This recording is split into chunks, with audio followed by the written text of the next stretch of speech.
Praise the lord. ఈరోజు దేవుని వాక్యం కొరింథీయులకు రాసిన మొదటి పత్రిక 14వ అధ్యాయం 4వ వచనం. భాషతో మాటలాడువాడు తనకై క్షేమాభివృద్ధి కలుగజేసుకొనును. అయితే ఇక్కడ మనం గమనించినట్టయితే భాష అంటే ఇక్కడ ముఖ్యం. అంటే దేవుని నుంచి వచ్చిన భాష కన్నా మనం మాట్లాడుతున్నాం కదండి. ఒక నలుగురిలో కూర్చొని మనం మాట్లాడుతున్నప్పుడు మనలో దేవుని ఆత్మ మనలో ఉందని ఎదుటి వాళ్ళకి ఎలా తెలిసిద్ది? మనం మాట్లాడే భాషే కదండి. అది మనం చక్కగా ఒకళ్ళ నొప్పించకుండా, నోటికి ఏ మాటలు పడితే ఆ మాటలు రాకుండా జాగ్రత్తగా మాట్లాడుతున్నామంటే ఖచ్చితంగా వాళ్ళల్లో దేవుని పరిశుద్ధాత్మ ఉన్నాడనే అర్థం కదా. అదే వాక్యాన్ని ఇదే మాటని మనం అపోస్తల కార్యంలో కూడా గమనిస్తాం. అందరూ పరిశుద్ధాత్మతో నిండిన వారై ఆ ఆత్మ వారికి వాక్శక్తి అనుగ్రహించిన కొలది అన్య భాషలతో మాటలాడసాగిరి అని అపోస్తల కార్యములు 2వ అధ్యాయం 4వ వచనంలో మనం చూస్తాం. ఎప్పుడైనా సరే మనం దేవుని పరిశుద్ధాత్మ మన మీద ఉంది, మనలో ఉన్నాడు అని తెలుసుకోవడానికి ఒక గుర్తేందంటే మాట తీరండి. ఒక వ్యక్తి పరిశుద్ధాత్మను పొందినప్పుడు మొట్టమొదటిగా దేవుడు అతని నాలుకనంట తన స్వాధీనంలో ఉంచుకుంటాడంట. ఏది పడితే అది మాట్లాడనివ్వడు, ఎలా పడితే అలా మాట్లాడనివ్వడు, నోటికి ఏ బూతులు వస్తే ఆ బూతులు మాట్లాడనివ్వడు, ఎదుటి వాళ్ళు బాధపడేలా మాట్లాడనివ్వడు. ఆ నోటిని ఫస్ట్ కంట్రోల్ చేస్తాడు. అది ఒక్కసారి మీరు గమనించుకోండి. మీలో పరిశుద్ధాత్మ తండ్రి, ఆయన పరిశుద్ధాత్మ మీలో ఉందా లేదా అనేది ఒక్కసారి మిమ్మల్ని మీరు పరిశీలన చేసుకోండి. ఒక్కసారి మిమ్మల్ని మీరు, నన్ను నేను ఒక్కసారి పరిశీలన చేసుకుందాం. మన భాష ఎలా ఉంది, మన మాట తీరు ఎలా ఉంది. మనం జాగ్రత్తగా మాట్లాడుతున్నామంటే, మన మాటల వల్ల ఎదుటి వాళ్ళు బాధపడట్లేదు అంటే ఖచ్చితంగా మనలో దేవుని ఆత్మ, పరిశుద్ధాత్మ ఉన్నట్టేనండి. ఇక ఎవరో వచ్చి మనతో చెప్పక్కర్లేదు. అలాగే ఇంకా కొన్ని వాక్యాలు మనం గమనిద్దామండి. అన్య భాషలతో మాట్లాడుట ద్వారా స్వరపేటికకు ప్రాణం పోయబడి నరములన్నీ సరైన విధంగా క్రియ చేయాలి అని స్వరపేటిక మన నాలుక ఆజ్ఞాపించింది కదా అని మనందరికీ తెలుసు. అందుకే ఇక్కడ భాషతో మాట్లాడువాడు తనకే క్షేమాభివృద్ధి కలుగు చేసుకొనును. మనం జనరల్ గా మన పెద్దవాళ్ళు చెప్తా ఉంటారు, రేయ్ నోరు మంచిదైతే ఊరు మంచిదైద్ది అంటారు. ఏదైనా సరే మన నాలుక, మన మాట తీరే, మనం మాట్లాడిన మాట తీరును బట్టే ఎదుటి వాళ్ళు మనల్ని ప్రేమించాలన్నా, ఎదుటి వాళ్ళు మనల్ని ద్వేషించాలన్నా ఒక్కసారి గమనించుకోండి. అలాగే లూకాసు వార్త 6వ అధ్యాయంలో మనం చూస్తే, హృదయం నిండియుండు దానిని బట్టి ఒకని నోరు మాటలాడును. మన మనసులో ఏదైతే ఉండిద్దో అదే మన నోటి ద్వారా బయటకొచ్చిద్ది. ఎదుటి వాళ్ళు మన ఎడల మనల్ని ద్వేషించనివ్వండి, మనం తప్పు చేయకపోయినా మనల్ని నిందించనివ్వండి, మన మీద అపవాదులు వేయనివ్వండి, మనల్ని బాధ పెట్టినా సరే మన నోరు అనేది ఫస్ట్ కంట్రోల్ చేసుకోవాలండి. ఆ నోరు కంట్రోల్ చేసుకోలేక ప్రతి వారం చర్చికెళ్ళి దేవునికి జరిగించాల్సిన ప్రతి కార్యము సక్రమంగా ఒక్కటి కూడా తప్పిపోకుండా ఒక్కటి కూడా వదిలిపెట్టకుండా అన్ని జాగ్రత్తగా చేసిద్ది మా పెద్దమ్మ. ఆదివారం చర్చికెళ్ళిద్ది. చెప్పాను కదా, ఆల్రెడీ చాలాసార్లు చెప్పాను. అయినా సరే మళ్ళీ తండ్రి చెప్పమని మరి ఆయన కృప. మరి ఎందుకనో ఈ మాటలు వింటున్న మీలో ఇంకా ఎవరైనా నోటికి కళ్ళెం పెట్టుకోకుండా మాట్లాడుతున్నారేమో, నోటికి ఏదొస్తే అది మాట్లాడుతున్నారేమో. అందుకనే అవి మార్చుకోవడానికే కదా తండ్రి ఆయన వాక్యాల ద్వారా మనతో మాట్లాడేది. అంత భక్తి జరిగించింది ఆమె. అసలు దైవజనులు ఎవరన్నా ఇంటికెళ్తే ఎంత చక్కగా చూసిద్దో, ఎంత ప్రేమించిద్దో, వాళ్ళకి కావాల్సిన అన్ని ఏర్పాట్లు చేసిద్ది. వాళ్ళకి ఏది లేకుండా, ఏ లోటు లేకుండా చేసిద్ది. ప్రతి ఎక్కడ ప్రార్థనన్నా వెళ్ళిద్ది, ఎక్కడ మీటింగ్స్ అయినా, అది వేరే ఊరైనా సరే బట్టలు పెట్టుకుని బ్యాగ్ లో వెళ్ళిపోయిద్ది. 3 days మీటింగ్స్ లో గడిపి అప్పుడు ఇంటికి వచ్చిద్ది. పోనీ అంత భక్తి చేసిన ఆమెకి నోరు కంట్రోల్లో లేదండి. మెయిన్ మన నోరే కదా. మన నోటితోనే ఎక్కువ పాపం చేస్తాం కదా. ఒక మనిషి హృదయం బాధపడాలి అంటే మన నోరు మాట్లాడితేనే, నోరు మాట్లాడిన దాన్ని బట్టి ఎదుటి వాళ్ళు నొచ్చుకుంటారు, హట్ అవుతారు. ఒక మాట మనకది క్యాజువల్ గా అనిపించవచ్చు, కానీ ఎదుటి వాళ్ళకది చాలా హర్టింగ్ గా ఉండిద్ది కదా. అది కూడా మీరలా చెయ్యొద్దు. అది చాలా ఇంపార్టెంట్. పరిశుద్ధాత్మ మీలోకి వచ్చాడంటే ఖచ్చితంగా మీ భాష, మీ మాట అనేది జాగ్రత్తగా ఉండాలి అని దేవుడు మనల్ని హెచ్చరిస్తున్నాడు. ఆ పెద్దమ్మ ఎప్పుడైతే 3 రోజుల ప్రార్థనకి వెళ్ళింది, మేము ఒకవేళ రాకపోయినా రండమ్మా, అసలు వాక్యం చాలా బాగా చెప్తారు, చాలా ఎందుకో ప్రశాంతంగా ఉండింది, అక్కడికి వెళ్తే చాలా బాగా జరుగుతాయి మీటింగ్స్ అని అసలు ఎంత చక్కగా చెప్పిద్దో. ఆ మాటలకే మేము ఇక లోబడిపోయి సరే సరే పెద్దమ్మ వస్తానని వెళ్ళాను. నేను కూడా చాలాసార్లు పెద్దమ్మతో పాటు 3 రోజులు అక్కడ మీటింగ్స్ అయిపోయిన తర్వాత ఇంటికి వచ్చిన తర్వాత మాకు బాగానే ఉండేది, ప్రశాంతంగా ఉండేది. ఇంటికి వచ్చిన తర్వాత ఆమెకి మళ్ళీ గొడవ పెట్టుకునేది వాళ్ళ హస్బెండ్తో. అస్సలు నోరు అనేది అదుపులో పెట్టుకోదండి. భర్త దగ్గర భర్తకి లోబడి ఉండమని మనకి ఆజ్ఞ, దేవుని ఆజ్ఞ. అలాంటి భర్త మీద ఈమె పెత్తనం చేసి ఆయన మాట గెలవనివ్వకుండా, మాట అసలు ఈమె మాట్లాడిందంటే ఆయన మాట్లాడకూడదు, ఇంకా నోరు మూసిందా కూరుకోదు. ఇక అబ్బా ఎందుకులే దాంతో గొడవనా కానీ ఆపేస్తాడు ఆయన. అంత భక్తి చేసినప్పుడు మన నోరు కంట్రోల్ చేసుకోకపోతే ఇంకా ఎందుకండి ఆ భక్తి? అదంతా వేస్టే కదా. దేవునికి ఎంత బాధేసిద్ది. అరే నేను పక్క చెప్తున్నాను, అమ్మా నాకు నా మనసుకి నా హృదయానికి మీరు నచ్చేలా ఉండాలంటే మొదట ఇదిగో ఇది మీలో లోపం ఉంది, ఇది మీరు సరిచేసుకోండి, అవన్నీ చక్కగా సరిచేసుకుంటే అప్పుడు నేను మీకు మనశ్శాంతి, ప్రశాంతత, సమాధానం, ఆశీర్వాదాలు ఇస్తాను అనే తండ్రి ఎన్నోసార్లు మనల్ని హెచ్చరిస్తా గద్దిస్తా ఉంటాడు. అయినా మనం లెక్క చేయమండి, ఎందుకంటే మనుషులం కదా. నోరు కంట్రోల్ చేసుకోకుండా అమ్మ మనం తగ్గామంటే సిస్టర్ అసలు వాళ్ళు ఇక మన మీద రెచ్చిపోతారు. వాళ్ళకి ఆ ఛాన్స్ ఇవ్వకూడదంటే మనం లేవాల్సిందే. నేను ఒక్క మాట అంటాను, ఇక ఆ నోటికి ఇక కళ్ళ వేసినట్టే అని అదేదో పెద్ద గొప్పలాగా మనం ఫీల్ అవుతామండి. కానీ అది చాలా చాలా తప్పు, దేవునికి నచ్చని పనని ఎంత చక్కగా ఇన్ని వాక్యాలు, ఇన్ని రిఫరెన్సుల ద్వారా మనతో మాట్లాడుతున్నాడు తండ్రి. ఎవడైనను నోటికి కళ్ళెము పెట్టుకొనక తన హృదయమును మోసపరుచుకొనుచు భక్తి గలవాడనని అనుకొనిన ఎడలా వాని భక్తి వ్యర్థమే. ఎంత చక్కగా చెప్పాడు కదా యాకోబు గారు. యాకోబు రాసిన మొదటి పత్రికలో ఎవడైనను తన నోటికి కళ్ళెం పెట్టుకొనక, ఫస్ట్ మన నోరు కంట్రోల్లో లేకుండా మన హృదయాన్ని, నేను భక్తి గలదాన్నే, నేను చర్చికి వెళ్తున్నాను, అసలు ఒక్కసారి కూడా ఒక్క వారం కూడా డుమ్మా కొట్టను, చక్కగా స్త్రీల కూడికి అటెండ్ అవుతున్నాను, పురుషుల కూడికి నేను అటెండ్ అవుతున్నాను, అన్ని ప్రార్థనలకి నేను అటెండ్ అవుతున్నాను, ఆఖరికి ఉపవాసం కూడా నేను ఉంటున్నానంటే దేవుడు నాతో ఉన్నాడు కదా. నేను అంత భక్తి గలవాడని అవ్వకపోతే ఇవన్నీ నేను ఎలా ఫాలో అవుతాను? అంత భక్తి, దేవుని మీద నాకు ప్రేమ లేకపోతే, దేవుని భక్తి నా మీద నాకు లేకపోతే నాలో ఇవన్నీ నేను ఎలా చేయగలుగుతాను అని మనల్ని మనమే మోసపరుచుకొని మళ్ళీ మనల్ని మనమే నేను భక్తి గలవాణ్ణి, నేను భక్తి గలదాన్నే కదా అనుకొని అంటే, అలా అనుకుంటే మీ భక్తి వ్యర్థమే. ఫస్ట్ మీరు భక్తి చెయ్యొద్దు. మీరేమి ప్రతి వారం చర్చికి రానద్దు, మీరేమి ఉపవాసాలు ఉండొద్దు, మీరేమీ చెయ్యొద్దు దేవుని కోసం. మొట్టమొదట మీరు మీ నోటికి కళ్ళెం పెట్టుకోండి, ఆ తర్వాత చర్చికి రండి. ఫస్ట్ అసలు ముందు మార్చుకోవాల్సినవన్నీ మార్చుకోకుండా ప్రార్థన ప్రతి వారం నా దేవుని, నా ఆరాధన గాని ఏదైనా సరే ఎన్ని చేసినా అదంతా వేస్టేనమ్మా. మీరెంత ప్రార్థన చేసినా నేను వినలేను, ఎందుకంటే మీరు ఈ రూల్ ఫాలో అవ్వట్లా.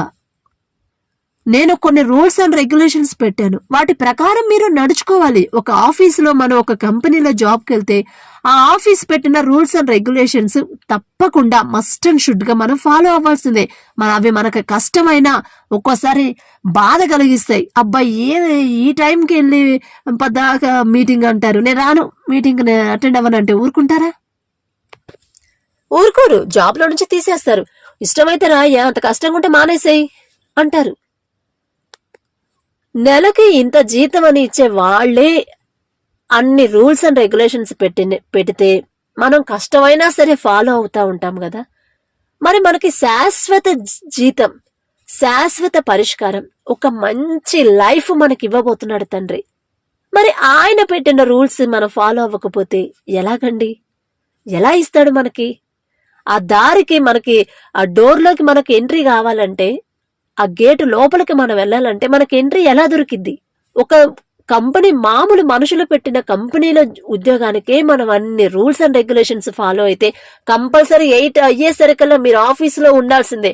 ఒక్క నిమిషం లేట్ అయినా కూడా ఇంకా మీరు రావద్దు ఆఫీస్కి అని చెప్పారంటే 7:30 కల్లా వెళ్ళిపోతాం మనం. ఎందుకంటే ఉద్యోగుల నుంచి తీసేస్తారు అని భయం. కానీ శాశ్వత జీతం ఇచ్చే మన తండ్రి పెట్టిన రూల్స్ మాత్రం మనం ఫాలో అవ్వలేము. ఎందుకంటే తండ్రి అంటే మనకు భయం లేదు, ఆయనతో ఉండాలనే ఆశ లేదు అసలు. నిజంగా దేవుణ్ణి ప్రేమించే వాళ్ళు, నిజంగా నాకు ఇక ఏది అవసరం లేదు, ఈ లోకంలో ఎంత సంపాదించినా అది వ్యర్థమే, నా తండ్రి నాకుంటే చాలు అని ఊరిక పైన అనుకోవడం కాదండి. ఎవడైనాను నోటికి కళ్ళం పెట్టుకోవాలి. ప్రతి ఒక్కరు నోరు అదుపులో పెట్టుకోకుండా మనం ఎంత భక్తి, ఎంత ప్రార్థన చేసినా అదంతా వ్యర్థమే అని నా మాట అండి. ఇది నేను చెప్పిన మాట కాదు కదా, బైబిల్లో రాసిన మాట. ఎంత చక్కగా, ఎంత స్పష్టంగా చెప్తున్నాడు. ఎందుకంటే నేను చాలా మంది క్రైస్తవుల ఇళ్లల్లో, ఎందుకంటే మా ఏరియా, మేము ఉండేది క్రిస్టియన్స్ ఏరియా కదా, చాలా మంది ఆదివారం అయితే ఇంట్లో ఎవ్వరుండరు. మగోళ్ళు ఎవరన్నా, కొంతమంది మగోళ్ళు ఎక్కువ రారు కదండి, జెంట్స్ తక్కువ వస్తారు. లేడీస్ మాత్రం కంపల్సరీ పిల్ల జల్లా మొత్తం కలిసి చర్చిలోనే కూర్చుంటారు 10 అయ్యేసరికి. మరి ఆ చర్చిలో కూర్చున్న ఆ 2 గంటలే సైలెంట్గా ఉంటారు. బయటకు వచ్చారా, ఇంటికి వచ్చారంటే భర్తతో గొడవ, ఇంటికి వచ్చారంటే అత్త మీద గొడవ, ఇంటికి వచ్చారంటే కోడల మీద గొడవ, ఇంటికి వచ్చారంటే వచ్చిన తర్వాత ఇక పక్కింటి వాళ్ళ మీద గొడవ ఇక స్టార్ట్ చేస్తారు. అప్పుడు దాకా ఒగ్గ పట్టుకొని కూర్చుంటారేమో, ఎప్పుడెప్పుడైపోయిద్దా, ఎప్పుడెప్పుడు వాళ్ళతో గొడవ పెట్టుకుందామని ఒగ్గ పట్టుకొని కూర్చుంటారేమో కదా. అసలు అది ఇక ఎందుకండి మనం అంత టైం వేస్ట్, అంత చేసి అంత హడావుడిగా వెళ్ళి 2 గంటలు అంత కష్టపడి కూర్చోవడం వేస్ట్ అంటున్నాడు తండ్రి. నువ్వు ఎంతసేపు కూర్చున్నా అది వేస్టేనమ్మా, నేను చూడను అసలు. నువ్వెవరు నా దగ్గరికి రావడానికి? నువ్వెప్పుడొచ్చావు అసలు? ఫస్ట్ నీ నోరు అదుపులో ఉందా, ఆ విషయం నాకు చెప్పు. నువ్వెంత భక్తి చేసావనేది నాకు అనవసరం. నీ నోరు అదుపులో ఉందా? నేను చెప్పిన రూల్ ప్రకారం నువ్వు ఫాలో అయ్యావా లేదా, అలా నడుచుకున్నావా లేదా అనేదే నాకు ఇంపార్టెంట్. నువ్వు ఎంత భక్తి చేసావు, ఎన్నిసార్లు, ఎంత టైంకి, ఏ టైంకి నువ్వు చర్చికి వచ్చావు, ఎంతసేపు ప్రార్థనలో కూర్చున్నావు, ఎంతసేపు నువ్వు ఉపవాసం ఉన్నావు, ఎన్ని రోజులు ఉన్నావు అనేది నాకు ఫస్ట్, అది కాదు ఇంపార్టెంట్. నేను చెప్పిన మాట ప్రకారం మొదట నేను పెట్టిన రూల్స్ అన్ని నువ్వు ఫాలో అవుతున్నావా లేదా? ప్రతిరోజు, 1 రోజు కాదు, 2 రోజులు కాదు, మనం మరణించే వరకు కూడా ఆయన పెట్టిన రూల్స్ అనేవి ఫాలో అవ్వాల్సిందే. అది కష్టమైనా నష్టమైనా సరే. కష్టమే, ఎందుకంటే మన నోరు కంట్రోల్ చేసుకోవడం చాలా కష్టం. ఎందుకంటే మనం సైలెంట్ గా ఉంటే అబ్బో అసలు ఎదుటి వాళ్ళు భలే చేస్తారు సిస్టర్. మనం సైలెంట్ గా ఉన్నామంటే వాళ్ళు రెచ్చిపోతారు అని మనకి మనమే చెప్పుకుంటాం కదా. కానీ అది కరెక్ట్ కాదు అని తండ్రి చెప్తున్నాడు. ఫస్ట్ మన నోరు అనేది మనం అదుపులో పెట్టుకోవాల్సిందే. అలాగే మా ఇంటి పక్కన అక్క వాళ్ళు గాని, ఇంకా చాలా మందిని, చుట్టుపక్కల చాలా మందిని చూస్తే అందరూ ప్రార్థనకి వెళ్లేవాళ్లే. స్త్రీల కూడా కంటే ఫస్ట్ అక్క వాళ్లే ఉంటారు. కానీ అస్సలు నోరు అనేది అదుపులో ఉండదండి. ఎలా మాట్లాడుకుంటారో అత్త కోడళ్ళు. ఎంత బాధేసిద్దో నాకు. ఎందుకని ఇంత భక్తి చేస్తున్నారు, కానీ ఎందుకు ఇట్లా సమాధానం లేకుండా నోరును అదుపులో పెట్టుకోకుండా భర్తతో గొడవ, మళ్ళీ అత్తతో గొడవ, అత్తా కోడళ్ళ ఆ మాటలకే వాళ్ళ మధ్య సమాధానం లేకుండా కేవలం మన నోటి మాటలతోనే మన అంతట మనమే శిక్ష తెచ్చుకుంటున్నాం. ఫస్ట్ నోటిని అదుపులో పెట్టుకోవాలి. ఇంకొకళ్ళు ఉన్నారు, 2 అత్తాకోరలు, అందరూ చర్చికి వెళ్తారు. ఇంటికి వచ్చిన తర్వాత అత్తాకోరలకు అస్సలు పడదు. అత్త ఒక మాట అంటే కోడలు 2 అనిద్ది. అట్లా అది పెరిగి ఎట్లా అయిపోయిందంటే, కోడలుకి హెల్త్ బాగాక మరణించింది. అత్త ఉంది, ఆమెకి వయసు అయిపోయింది, ఆమెను చూసేవాళ్ళు లేరు. అలా అయిపోయింది ఆ ఫ్యామిలీ, అలా ఆ కుటుంబ పరిస్థితి అట్లా అయిపోయింది. అసలు మళ్ళీ చర్చికి ఫస్ట్ ఆదివారం వస్తే చర్చిలోనే ఉంటారు. మిగతా రోజుల్లో గాని ఎక్కడ మీటింగ్స్ అయితే అక్కడికి వెళ్తారు. ఇంత ప్రార్థన చేస్తున్నా కూడా మనకి సమాధానం లేకపోవడానికి కారణం ఇదేనండి. దేవుడు ఏదైతే చెయ్యొద్దు అని చెప్తున్నాడు, అదే మనం చేస్తున్నాం. మీరలా చేస్తున్నారు కాబట్టి మీకు శిక్ష ఇది అని మనకి చెప్తున్నాడు. మీరు భక్తి చేస్తున్నారమ్మా, ఓకే, కానీ అసలు మార్పు ఏది ఇక్కడ? మారు మనసు పొందాలంటే మారు మనసు అంటే మనసు ఒకటే కాదు కదా, మన పద్ధతులు మార్చుకోవాలి. ఇంతకు ముందు చర్చికి రాకముందు, బాప్తిసం తీసుకోకముందు మన లైఫ్ ఎలా ఉంది? ఏదన్నా గొడవ అయిందంటే ఫస్ట్ మనమే ఉంటాం. తర్వాత మనం మారు మనసు పొందిన తర్వాత గొడవలకు దూరంగా ఉండాల్సిందే. వాళ్ళ అవతల వాళ్ళు ఏమైనా అనుకోనివ్వండి, చేతకాని వాళ్ళని ఏదైనా అనుకోనివ్వండి. మనుషులకి మనం చులకనైపోతామని మన మనసులో మనమే అనుకుని వాళ్ళ దగ్గర తగ్గావంటే జాగ్రత్త, జీవితాంతం నిన్ను వేధిస్తానే ఉంటారు. ఇప్పుడు గనక వెనకడుగు వేసావా, ఇప్పుడు గనక తగ్గావా, ఇక జీవితాంతం నిన్ను వేధిస్తానే ఉంటారు అని అపవాది ఎవరొకరి ద్వారా మనల్ని ప్రేరేపిస్తా ఉంటాడు. కానీ వద్దు, మన తండ్రి ఏం చెప్పాడు అన్నదే ముఖ్యం. ఎందుకంటే మనం ప్రార్థనకి వెళ్తున్నాం, ఎందుకంటే మనం బాప్తిసం తీసుకొని ఆయన రక్తంలో కడగబడ్డాం. కాబట్టి మనల్ని మనం ఎంతమంది మనుషులు చెప్పినా అది మంచి అయితే తీసుకోండి, వద్దమ్మా వాళ్ళతో గొడవద్దు. ఎందుకంటే మనం రేపు దేవునికి సమాధానం చెప్పాలి. అక్కడ మనం తీర్పులోకి రాకుండా ఉండాలంటే ఫస్ట్ ఇక్కడ మనల్ని మనం కంట్రోల్ చేసుకోవాలని తండ్రి చెప్తున్నాడు. ఆయనకు నచ్చిన పని మనం చెయ్యొద్దు. వాళ్ళు ఏమైనా అనుకోనివ్వు, ఎంతైనా ఎన్ని మాటలైనా అనుకోని, దేవుడు చూస్తున్నాడు కదా, ఆయనే చూసుకుంటాడు. మాట్లాడొద్దమ్మా అని ఎవరైనా మంచిగా చెప్తే వినండి. కాబట్టి ఒక్కసారి మనల్ని మనం పరిశీలించుకుందాం. మన నోరు ఎలా ఉంది? అది భర్తతో మాట్లాడేటప్పుడైనా, అత్తమామలతో ఫస్ట్ మన ఇంట్లో నుంచే మనం స్టార్ట్ చేద్దాం. పిల్లలతో మాట్లాడేటప్పుడైనా, మన పొరుగు వారితో మాట్లాడేటప్పుడైనా, మన కొలీగ్స్తోనైనా, మన ఫ్రెండ్స్తో దగ్గరైనా చులకనగా ఎవరినన్నా మాట్లాడుతున్నావా? ఎదుటి వాళ్ళు బాధపడేలా మాట్లాడుతున్నావా? ఎవరినన్నా తక్కువ చేసి వాళ్ళ స్థితిని బట్టి, వాళ్ళ లేని స్థితిని బట్టి వాళ్ళని అవమానించేలా మనం మాట్లాడుతున్నావా? జాగ్రత్త అండి. ప్రతి మాట దేవుడు వింటున్నాడు. ప్రతి నాలుక ఆయన స్వాధీనంలో ఉంది. మనం పైకి భక్తులుగా, మనం బయట వాళ్ళకి మనం భక్తులుగా కనపడొచ్చు. ఎందుకంటే ఆదివారం వస్తే మనం చర్చిలోనే ఉంటాం, బయట ఎక్కడ రాం. అరే అక్కడ దాకా వెళ్ళొద్దాం రారా ఆదివారం అంటే, లేదండి నేను ఖచ్చితంగా నేను చర్చికి వెళ్ళకపోతే నా మనసు ఒప్పుకోదు. అలాంటి మనసు మనకుంది. కానీ మన నోరు అదుపులో లేనప్పుడు ఆ భక్తి ఎందుకు అంటాడు తండ్రి. నువ్వు ఫస్ట్ నీ నోరు కంట్రోల్ చేసుకోమ్మా. నువ్వు అట్లా మాట్లాడొద్దు తల్లి. నా దగ్గరకు వచ్చేటప్పుడు నాకు అలా నచ్చదమ్మా. నువ్వు అలా ఉంటే నాకు ఇష్టం తల్లి. నువ్వు ఎంత భక్తి చేసినా నేను యాక్సెప్ట్ చేయలేకపోతున్నాను. నీ భక్తి నేను స్వీకరించాలంటే ఫస్ట్ నువ్వు అదుపులో ఉండు. నీ నోరు కంట్రోల్ చేసుకో. ఎదుటి వాళ్ళతో ప్రేమగా మాట్లాడు. అసలు ప్రేమగా మాట్లాడితే మనకి ఎంతో మంది ఫ్రెండ్స్ అవుతారు కదండి.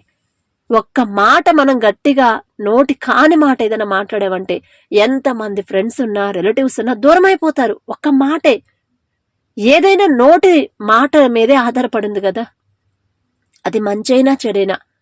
అలాగే కీర్తనల గ్రంథంలో దావీదు గారు కూడా చెప్తారు, నా నోటి మాటలును నా హృదయ ధ్యానమును నీ దృష్టికి అంగీకారములగును గాక. నేను మాట్లాడే మాటలు నీకు నచ్చేలా ఉండాలయ్యా. నా హృదయంలో మిమ్మల్ని ధ్యానిస్తున్నాను, అది మీ దృష్టికి అంగీకారంగా ఉండాలి. అలాంటి మనసు, అలాంటి మాటలు నా నోటికి ఇవ్వండి. నా సొంత మాటలైతే నేను మిమ్మల్ని, మీ దృష్టికి నేను అంగీకారంగా ఉండకపోవచ్చు, మీరు వాటిని యాక్సెప్ట్ చేయకపోవచ్చు. ఎందుకంటే నా సొంత మాటలైతే నేనే మాటలు మాట్లాడతానో, ఎంత భయంకరమైన మాటలు మాట్లాడతానో నాకు తెలుసు. కాబట్టి నా నోటి మాటలను నా హృదయ ధ్యానమును నీ దృష్టికి అంగీకారములయ్యేలా నా నోటి మాటలు కూడా మీరివ్వండి. నేను ఎలాంటి మాటలు మాట్లాడాలో మీరు నాకు నేర్పించండి. మనం చిన్నపిల్లలకి వారికి మాట్లాడటం రాకపోతే మనమే అలవాటు చేస్తాం కదా చిన్నప్పటి నుంచి. అమ్మ అను, తాత, అత్త, అలా చిన్న చిన్నగా మనం వాళ్ళు ఎలా మాట్లాడాలనేది మనం నేర్పిస్తాం. కానీ దావీదు గారు ఏమైనా చిన్నపిల్లడండి? ఆయన ఒక రాజు అయిన తర్వాతే కదా ఇవన్నీ రాస్తున్నాడు. కానీ ఇక్కడ నా నోటి మాటలు, నేను మాట్లాడే మాట కూడా నువ్వు నేర్పిస్తేనే నాకు వచ్చిద్దయ్యా. నీ దృష్టికి నువ్వు ఇష్టపడేలా నేను మాట్లాడాలంటే నేను మాట్లాడలేను, నాకు రాదు అట్లా. అందుకని తను ఆయనంతటా ఆయన, నేను ఒక బాలున్నే గాని మీ దృష్టిలో, ఈ లోకం దృష్టిలో నేను ఒక రాజునే, కానీ సృష్టికర్త దృష్టిలో మాత్రం ఒక చిన్నపిల్లోళ్లాగే మాట్లాడుతున్నాడు. అంతే కదా, మనం ఎంత ఎత్తుకి దిగినా, ఎంత పెద్దవాళ్ళమై ముసలవాళ్ళమైనా కూడా దేవుని దృష్టికి మనం ఎంత చిన్నపిల్లలమే కదండి. అందుకని మనం చిన్నపిల్లలాగే మాట్లాడాలి దేవుని దగ్గర. అదే ఆయనకి ఇష్టం. చిన్నపిల్లల మనస్తత్వం కలిగి ఉండమంటాడు. చిన్నపిల్లల మనస్తత్వం ఎలా ఉండిద్ది మనందరికీ తెలుసు కదా. వాళ్ళని మనం ఎంత కొట్టి తిట్టి గెంటేసినా కూడా మళ్ళీ కాసేపు ఉన్నాక కాసేపు ఏడుస్తారు. ఏడ్చి ఏడ్చి ఏడ్చి ఆ ఏడుపు అయిపోయిన తర్వాత మళ్ళీ మన దగ్గరకే వస్తారు. అదే మనమైతే వెళ్ళాం పెద్దవాళ్ళం అయిన తర్వాత. ఎవరన్నా ఒక మాట అంటే అసలు ఎంత రోషంగా ఉంటామో కదా. ఇంకోసారి అసలు వాళ్ళ గురించి నా దగ్గర మాట్లాడొద్దు ప్లీజ్, ఇంకొకసారి వాళ్ళ గురించి వాళ్ళ మాట కూడా నా దగ్గర ఎత్తొద్దు ప్లీజ్ అని మళ్ళీ మనం ఏదో గొప్ప వాళ్ళలాగా మనం చెప్తాం. కానీ ఇక్కడ దావీదు గారు, ఆయన గొప్ప రాజు, అన్ని యుద్ధాల మీద గెలిచిన ఆయన, ఎంత హై లెవెల్లో హై పొజిషన్లో ఉన్న ఆయన ఏమడుగుతున్నాడండి తండ్రిని? నా నోటి మాటలను నా హృదయ ధ్యానమును నీ దృష్టికి అంగీకారములగునుగాక. అలా ఉండే మాటలు నాకు ఇవ్వయ్యా, కాని మాటలు నేను పలకనివ్వద్దు, నా నోటికి రానివ్వద్దు అని. అలాగే మనం యెషయా గ్రంథం 50వ అధ్యాయంలో చూస్తే నాలుకకు చెవికి కూడా ఒక సంబంధం ఉందని మనం ఇక్కడ గమనిస్తాం. అలసిన వానిని మాటల చేత ఊరడించు జ్ఞానము నాకు కలుగునట్లు ప్రభువగు యెహోవా నా చెవికి వినుబుద్ధి పుట్టింపగా అని యెషయా గ్రంథం 50వ అధ్యాయంలో మనం చదువుతాం. అలసిన వారిని ఎవరైనా బాధల్లో ఉంటే, ఎవరైనా ఆర్థిక సమస్యల వల్ల చాలా బాధల్లో ఉంటారు, లేదా అనారోగ్య సమస్యల వల్ల చాలా కృంగిపోయి ఉంటారు.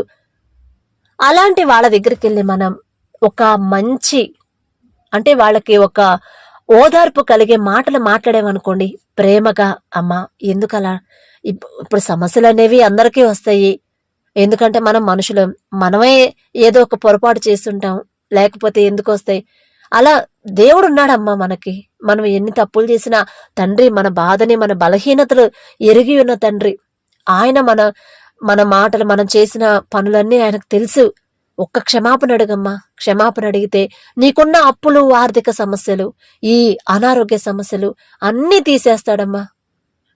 ప్రతి సమస్యకి ఒక పరిష్కారం ఉండిద్దమ్మా. ఎందుకు నువ్వు బాధపడుతున్నావు, బాధపడగాకు అని ఒక్క మాట ప్రేమగా మాట్లాడితే అసలు ఎంత ఓదార్పు వచ్చిద్దండి.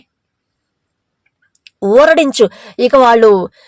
ఇక ఆ మాటల ద్వారా వాళ్ళకు ఒక ఓదార్పు వచ్చి, ఒక ధైర్యం వచ్చి ఫస్ట్ ఆలోచించడం మానేస్తారు కదా, ఒక ధైర్యం అనేది వచ్చింది. అందుకే ఇక్కడ అడుగుతున్నాడు ఆయన, అలసిన వానిని మాటల చేత ఊరడించు జ్ఞానము నాకు కలుగునట్లు ప్రభువకు యెహోవా నా చెవికి వినుబుద్ధి పుట్టింపగా.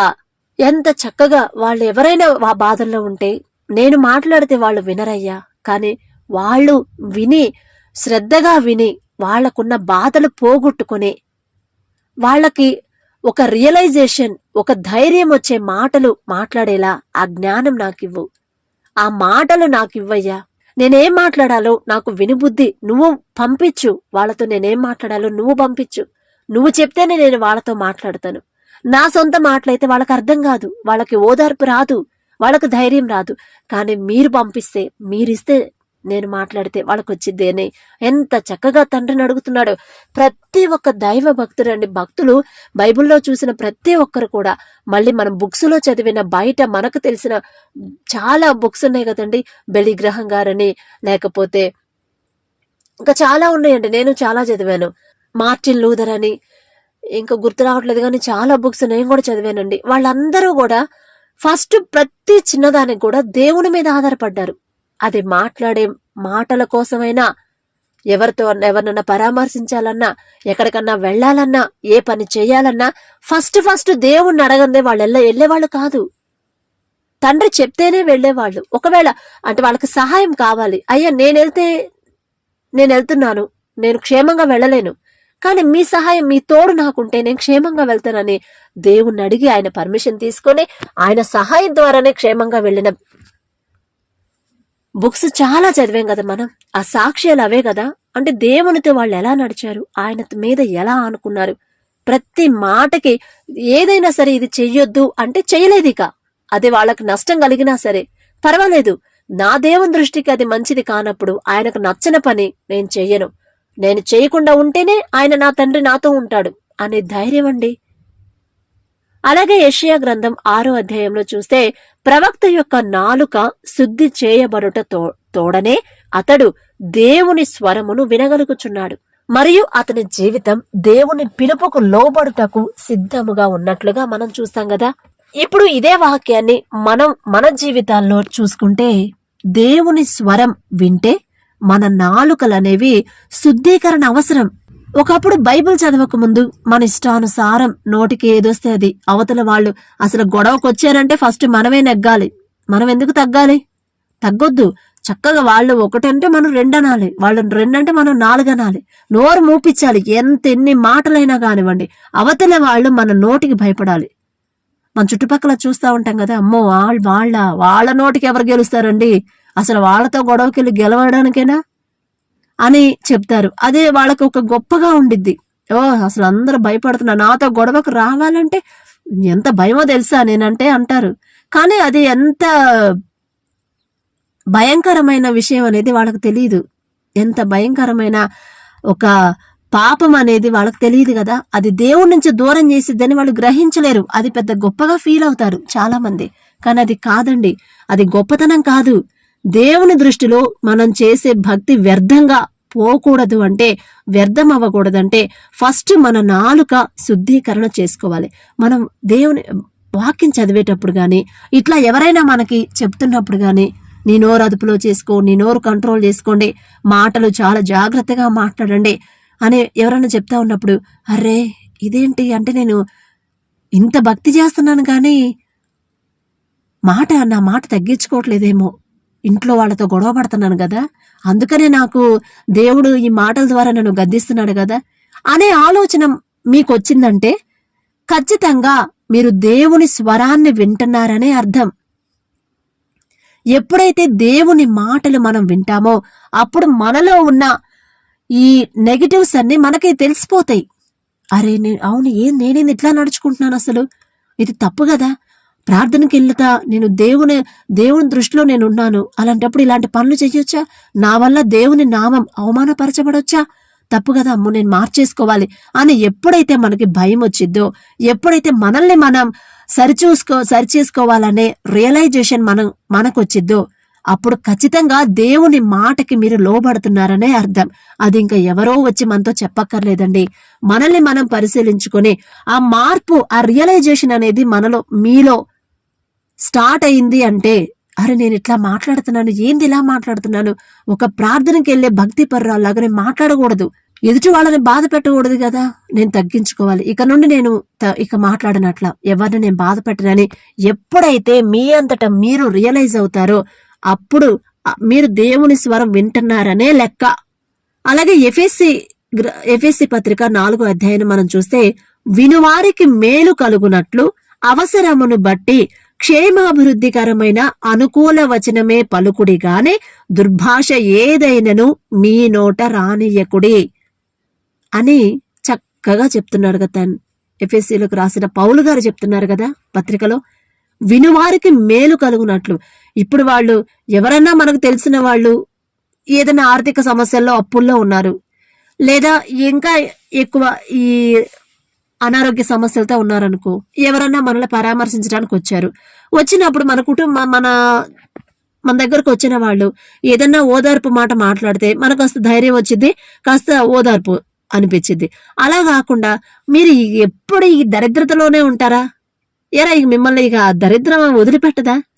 ఇంతమందిని చూశాను కానీ నా జీవితంలో ఇంత దరిద్రంలో ఉన్న వాళ్ళని ఎవరిని చూడలేదు బాబు. ఎందుకు ఇంత దరిద్రం, ఎప్పుడు దరిద్రతలోనే ఉంటారు ఎందుకు, ఎప్పుడు రోగాలతోనే ఉంటారు ఎందుకు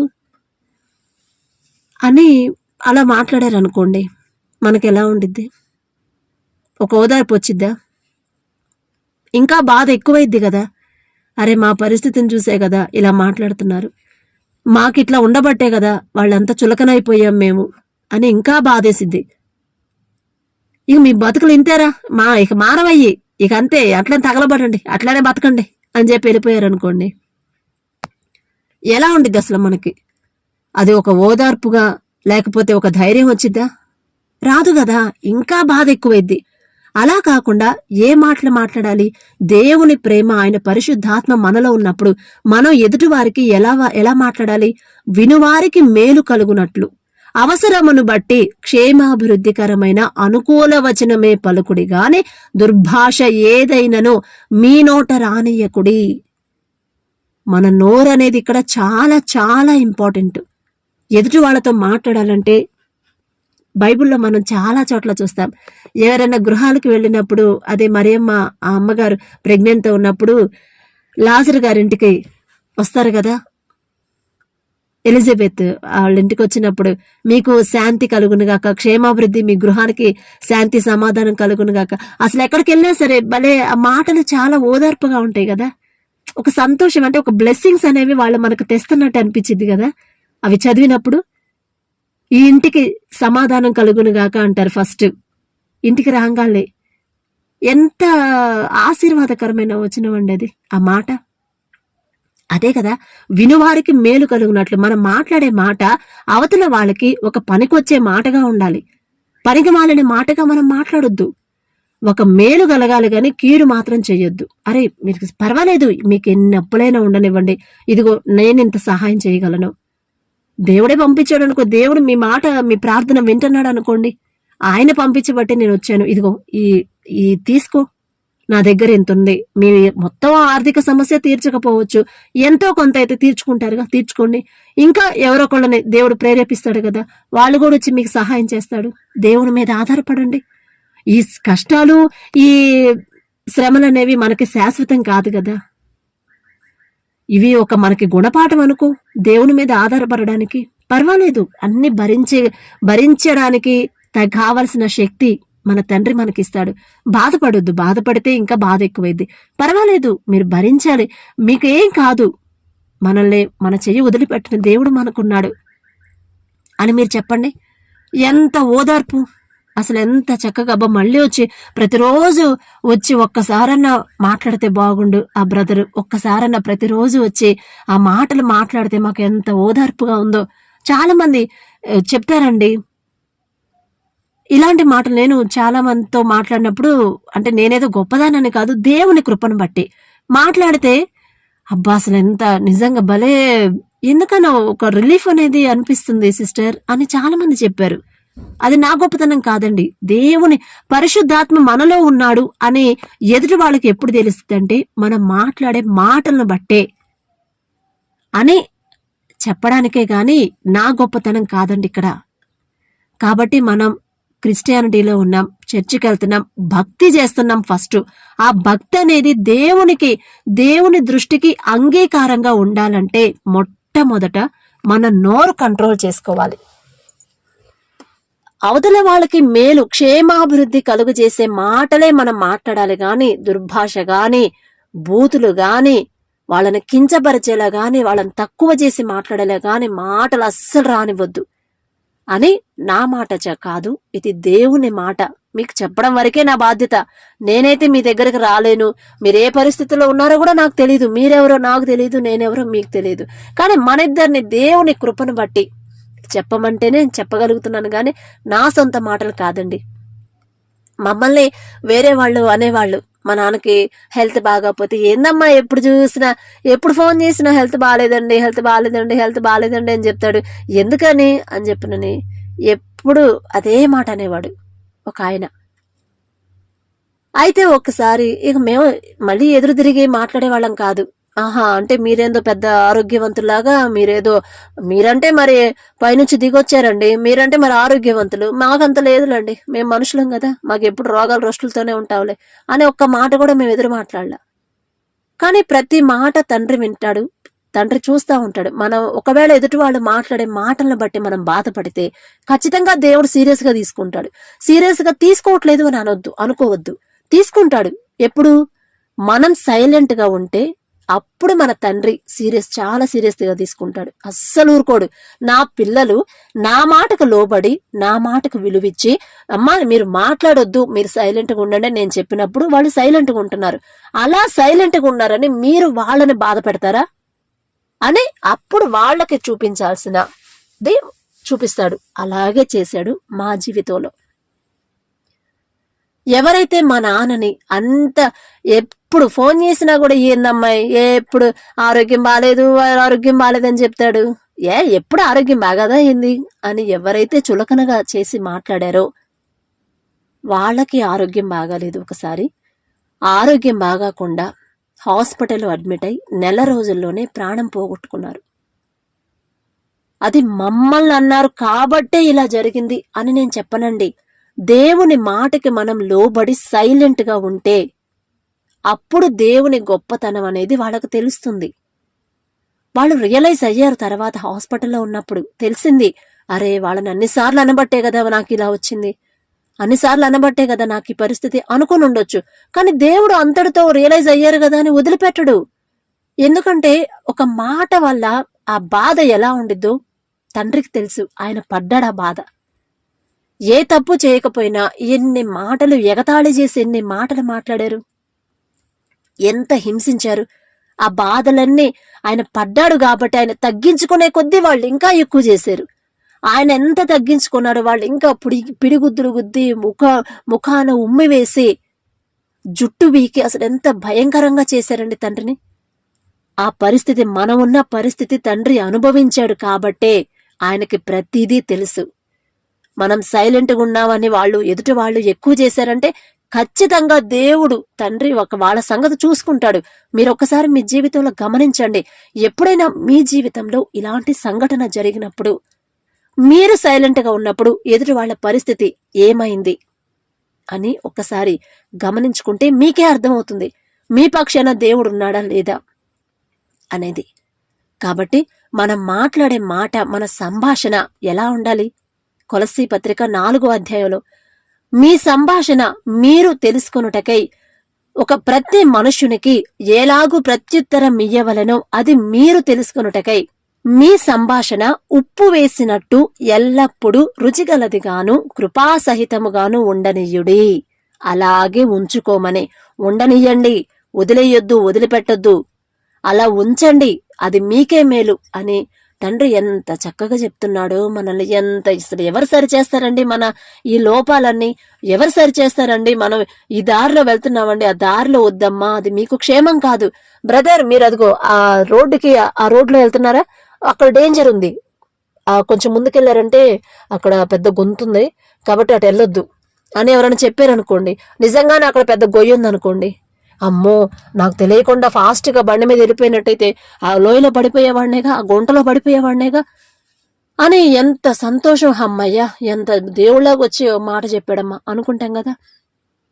అలాగే మనం కూడా శ్రమల్లో బాధల్లో పడకుండా ఉండడానికే తండ్రి ఈ మాటలు ముందుగానే మనతో చెప్తున్నాడు. మనం చర్చికి వెళ్ళడం ముఖ్యం కాదు, మనం ఉపవాసం ఉండడం ముఖ్యం కాదు. ఉపవాసం ఉండాలి, ఉండొద్దు అని నేను చెప్పట్లేదు. ఫస్ట్ మన ప్రవర్తన మార్చుకోవాలి, మన మాట తగ్గించుకోవాలి, మన మాట తీరు ఎదుటి వాళ్ళు ఇష్టపడేలా ఉండాలి మన మాట. అలా అని లేనిపోని బిస్కెట్లు ఏమని కాదు. ఎదుటి వాళ్ళు ఏదైనా బాధలో ఉంటే వాళ్ళకి ఓదార్పు మాటలు, సంతోషంలో ఉంటే వాళ్ళతో సంతోషించే మాటలు. దేవుడు మీతో ఉన్నాడండి. అసలు దేవుని గొప్పతనం, దేవుని కృప మీకు ఉండబట్టే ఇంత చక్కగా ఇన్ని కార్యాలు, ఇంత మంచి కార్యాలు జరుగుతున్నాయి. నిజంగా ఇంకా మీరు దేవునిలో బలపడండి, ఇంతకనూ మించి కార్యాలు చేస్తాడు అని వాళ్ళతో సంతోషంగా ఉన్నప్పుడు సంతోషంలో. ఎవరన్నా మరణించినప్పుడు, అమ్మ మరణం అనేది ప్రతి మనిషికి సహజమేనమ్మా. అంత గొప్ప తండ్రి కూడా మామూలు మనిషిగా ఈ భూమి మీదకి వచ్చిన ఆయన కూడా మరణించాడమ్మా, కానీ తిరిగి లేచాడు మన కోసం. మనం ఆయన దగ్గర ఉండడానికి ఆయన మనకన్నా ముందు వెళ్ళాడమ్మా. మనం వెళ్ళి ఆయన కలుసుకోవాలంటే దుఃఖపడకూడదు తల్లి. ఇప్పుడు మరణించాడు నీ భర్త అయినా, నీ ఎవరొకళ్ళు మీ బంధువులు మరణించారు, వాళ్ళు తప్పకుండా అక్కడ ఉంటారు. రేపు మనం వెళ్తాము, మనకి పిలుపు వచ్చింది ఒకరోజు, నీకు వచ్చింది నాకు వచ్చింది. మనం ఎవ్వరం భూమి మీద శాశ్వతం కాదు కదా. వెళ్తాము, వెళ్ళినప్పుడు వాళ్ళని కలుసుకోవాలి. వాళ్ళు అక్కడ సంతోషంగా ఉన్నారు, మరి వాళ్ళ సంతోషాన్ని మనం డిస్టర్బ్ చేయకూడదు కదా, వాళ్ళకి మనం అడ్డుపడకూడదు కదా, మన దుఃఖం వాళ్ళకి వినిపించకూడదు కదా. మనం సంతోషంగా ఉంటే వాళ్ళు సంతోషంగా ఉంటారని ఓదార్పు మాటలు అలా చెప్తే దేవునికి ఎంత సంతోషమోనండి. అబ్బాయి ఎంత చక్కగా ఓదారుస్తుంది నా తల్లి, నా మాటకు లోబడి ఆ మాటలు ఎంత చక్కగా మార్చుకుంది అని ఆయన కూడా శ్రద్ధగా ఆలకిస్తాడంట. కాబట్టి ఎవరైనా మాట అదుపులో లేకపోతే దయచేసి మాట అదుపులో పెట్టుకోండి. ఆ మాట అదుపులో లేకే ఎన్నో కుటుంబాలు సమాధానం లేక ఉన్నాయి, ఎన్నో కుటుంబాలు శ్రమల పాలవుతున్నాయి, ఎన్నో కుటుంబాలు మనుషులు వాళ్ళ కుటుంబ సభ్యులను కోల్పోయి సమాధానం కోల్పోయి, నేను చూశానండి నా కళ్ళతోనే చాలా మంది క్రైస్తవులనే చూశాను. అన్యులను నేను చూడను. అన్యుల సంగతి నేను పట్టించుకోను. ఎందుకంటే వాళ్ళు భక్తి చెయ్యరు, వాళ్ళు చేసేదే భక్తి అనుకుంటారు. కాబట్టి వాళ్ళకి ఎన్ని శ్రమలు వచ్చినా, వాళ్ళ కుటుంబాలు ఏం జరిగినా మనం పట్టించుకోం. మన క్రైస్తవుల కుటుంబాన్నే మనం శ్రద్ధగా తీసుకుంటాం. ఎందుకంటే దేవుని దగ్గరకు వస్తే అన్ని సుఖాలే అంటాం. కానీ ఎందుకు ఈ కష్టాలు అని అనుకుంటాం. దానికి నేను ఒక వీడియో చేస్తాను. ఆయన మాటకు లోబడి మీ నోరు అదుపులో పెట్టుకోవాలని, దేవుని సహాయం అందుకు మీరు అడగాలని, ఆయన మనస్ఫూర్తిగా ఆయన తండ్రి సహాయం అందించాలని మనస్ఫూర్తిగా కోరుకుంటున్నాను. ఒక చిన్న ప్రార్థన చేస్తానండి. కృపగల దేవా మీకు స్తోత్రం, రాజాది రాజా మీకు స్తోత్రం, దేవాతి దేవా మీకు స్తోత్రం. నా తండ్రి, బైబిల్లో నుండి, పరిశుద్ధ గ్రంథం మీ గ్రంథంలో నుండి ఎన్నో వాక్యాలు, ఎన్నో మాటలు మాకు చూపించిన తండ్రి, మేము ఎలా ఉండాలి, ఎదుటి వాళ్ళతో ఎలా మాట్లాడాలి, ఎదుటి వాళ్ళకి ఎలా ప్రేమించాలి, మీ మాటకు లోబడి మేము జీవించకపోతే అది మాకే శాపమని, మాకే నష్టమని మరి ఎంతో స్పష్టంగా మీ వాక్యాలు చూపించి మాతో మాట్లాడినందుకు అసలు మేమే పాటి వారం ప్రభా. మేము ఏ దారిలో వెళ్తే మీకెందుకు తండ్రి, మీరు ఏ దారిలో అయినా పోండి, నాకు సంబంధం లేదు అని మీరు అనకుండా తండ్రి, ఎంత జాగ్రత్తగా ఇన్ని రిఫరెన్స్లు, ఇన్ని వాక్యాలు మాకు చూపించి మాకు నమ్మకం కలిగించిన తండ్రి. మరి ఈ మాటలు వింటున్న మాలో ఎవరు మరి ఆ పరిస్థితిలో ఉన్నారో నాకైతే తెలీదు, మీరు చూస్తున్నారు తండ్రి. ప్రతి వారం మీ సన్నిధికి వస్తున్నారేమో, మీకు నచ్చిన విధంగా ఉండాలని ఆశపడుతున్నారేమో, కానీ వాళ్ళల్లో ఉన్న ఈ లోటు, ఈ అలవాటు మార్చుకోలేకపోతున్నారేమో. అమ్మా, ఈ ఒక్కటి మార్చుకోండి తల్లి. ఇది ఫస్ట్ మీ నోరు అదుపులో పెట్టుకోండి అమ్మా. అప్పుడు మీరు చేసే ప్రార్థన నేను మనస్ఫూర్తిగా ఆలకిస్తాను, నేను మనస్ఫూర్తిగా మీకు సహాయం చేస్తానని మీరు మమ్మల్ని హెచ్చరిస్తున్నందుకు మీకే స్తోత్రం ప్రభా. మరి ఎవరైతే నోరు అదుపులో పెట్టుకోకుండా ఉన్నారు, భక్తులమని పైకి అనుకుంటున్నారేమో వాళ్ళ మనసులో వాళ్ళంతట వాళ్ళు, కానీ మీరు చెప్పిన మీ మాటకు లోపడకుండా జీవిస్తున్నారేమో, నాకైతే తెలియదు తండ్రి. కానీ మీరు చూస్తున్నారు, ప్రతి ఒక్కరిని మీరు గమనిస్తున్నారు. ఒకవేళ అలాంటి వాళ్ళు ఉంటే ఈ మాటలు, మీరు మాట్లాడిన మాటలు నా మాటలు కాదు తండ్రి, మీరు మాట్లాడిన మాటకు లోబడి వాళ్ళ బ్రతుకులు మార్చుకునేలా, వాళ్ళ నోరు అదుపులో పెట్టుకుని మీకు నచ్చేలా, మీ మనసుకు నచ్చేలా, మీ దృష్టికి అంగీకారంగా ఉండే మాటలు మాత్రమే మాట్లాడేలా ఆ కృప, ఆ సహాయాన్ని మీరు మాకు పంపించమని అడిగే అర్హత, పొందే అర్హత లేని వాళ్ళం అయినా సరే అడుగుచున్నాము తండ్రి. ఆమేన్.